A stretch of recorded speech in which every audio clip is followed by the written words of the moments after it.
এবার আলোচনায় ২০ জানুয়ারি। আগামী ২০ জানুয়ারিকে সামনে রেখে ভারতের বিজেপির রাজনীতিবিদ এবং সামাজিক যোগাযোগ মাধ্যম ফেসবুকে আওয়ামী লীগ নেতাকর্মীদের বিভিন্ন পোস্ট নতুন করে আলোচনার জন্ম দিয়েছে।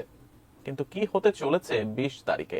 ২০ জানুয়ারির দিকে তাকিয়ে অপেক্ষার প্রহর গুনতে শুরু করেছেন সাবেক প্রধানমন্ত্রী শেখ হাসিনা এবং ভারত সরকার। সেদিন হয়তো ঘুরে গেলেও যেতে পারে ভাগ্যের চাকা। পরে কোন দিক থেকে কোথায় কি ছুটবে, কি হবে, কে ঢুকবে, কিছু বলা যাচ্ছে না। আমরা তো বুঝতে পারছি।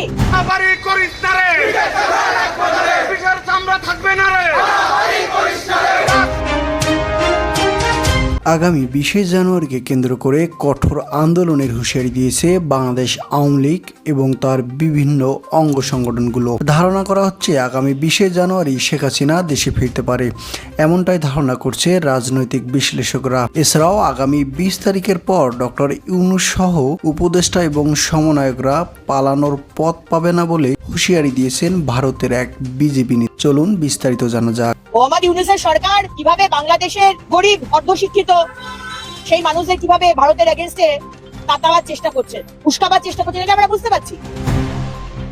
আগামী ২০ তারিখের পর শেখ হাসিনা বাংলাদেশে ঢুকবেন বলে জানান এই বিজেপি নেত্রী। সেই সাথে বাংলাদেশের অন্তর্বর্তী সরকারকে হুঁশিয়ারিও দেন। তো এগুলো করে কোনো লাভ হবে না মোহাম্মদ ইউনূস।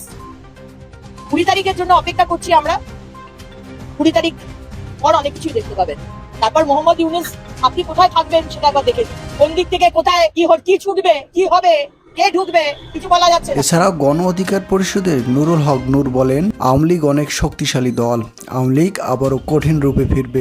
আবার আওয়ামী লীগের যতই আমরা ঠেকাতে চাই না, আওয়ামী লীগের পুনর্বাসন হবে। আর আওয়ামী লীগের পুনর্বাসন হলে আওয়ামী লীগ যে দেশে সেটা খুব ভয়ঙ্কর হবে। সেটা এখন আসুক, ২ বছর পরে আসুক, আর ৫ বছর পরে আসুক। ধারণা করা হচ্ছে আগামী ২০ জানুয়ারি আওয়ামী লীগের স্মরণকালে সেরা আন্দোলন হতে যাচ্ছে, যা ইতিমধ্যেই সোশ্যাল মিডিয়া খুললেই দেখা যাচ্ছে। প্রিয় দর্শক, আওয়ামী লীগের এমন আন্দোলনকে আপনারা কিভাবে দেখছেন জানিয়ে দিন আপনার মূল্যবান মতামত আমাদের ভিডিওর কমেন্ট বক্সে।